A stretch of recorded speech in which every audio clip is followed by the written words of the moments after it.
Young men are in crisis, and there's a market for that crisis. A thriving, seething marketplace where pain is the product. There are older men who built empires out of it. The Andrew Tates, the Jordan Petersons, the deceased Charlie Kirks, and the Nick Fuenteses. Snake oil fathers for the fatherless. Young men, these men tell you that your pain is someone else's fault. They tell you that women have stolen your birthright. That queer people have mocked your manhood. That softness is weakness. That empathy is treason. They feed you a cosmology of resentment and call it truth. They give you enemies because enemies are easier to live with than questions. And here's the thing. Your pain is real. It's rational. It's righteous. And it's been weaponized. You've been born into a collapsing world where wages rot, rents soar, and meaning evaporates. The old contracts, work hard, get ahead, have a life, have been shredded and burnt.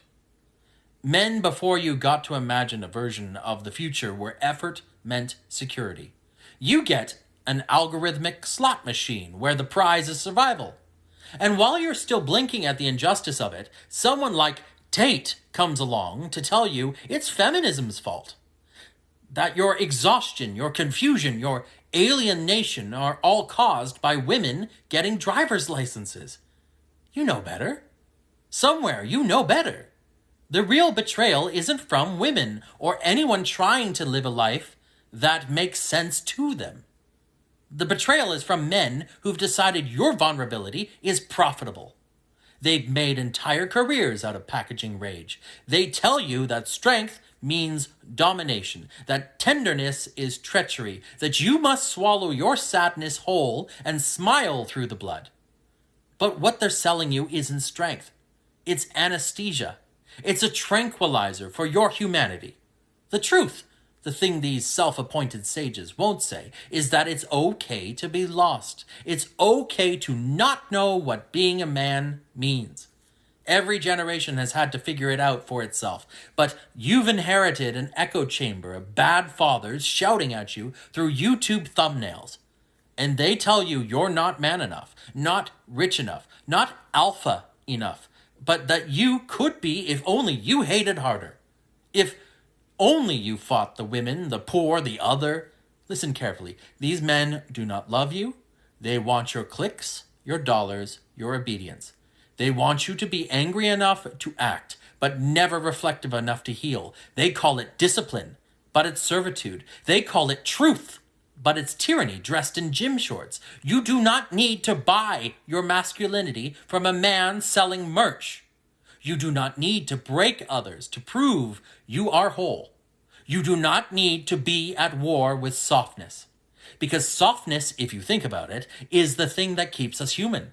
The thing that makes strength worth having. Every man feels the pull toward despair, the whisper that life's already decided, that the game is rigged. It is rigged, but not by women and not by love. It's rigged by a world that measures worth by profit. That's the true enemy. The quiet machinery that eats your days and sells your hunger back to you. The Tates of the world are its salesmen.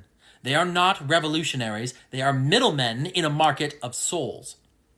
Now, what if you stopped buying? What if instead of trying to be high value, you tried being whole? What if you admitted without shame that you are tired and that you are scared and that you need connection more than domination?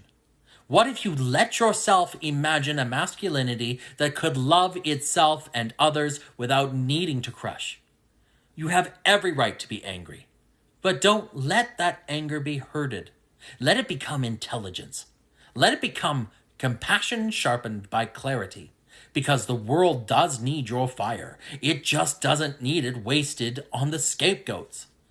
It needs it aimed at the real problems: greed, loneliness, the cynical politics that divide us by design. You are not broken.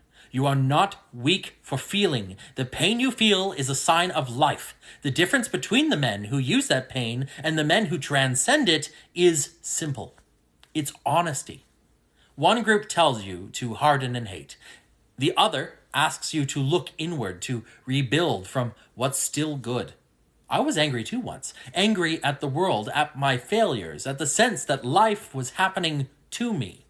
And then I realized the cure wasn't in conquest. It was in creation. Build something, a skill, a friendship, a purpose. The only rebellion worth having is the one that makes you more human, not less. The men who eat boys want to turn you into soldiers for their brand of misery. Don't give them your youth. Don't give them your soul. Give your energy to something that breathes. Be dangerous if you must, but be dangerous in the service of kindness. Be disciplined, but in the art of listening. Be hard, but only against lies. Because someday, when the noise dies down and the Tates and the Petersons are replaced by the next prophets of grievance, the real question will still be there. What kind of man did you decide to become? And if your answer is one who stayed human, that's enough.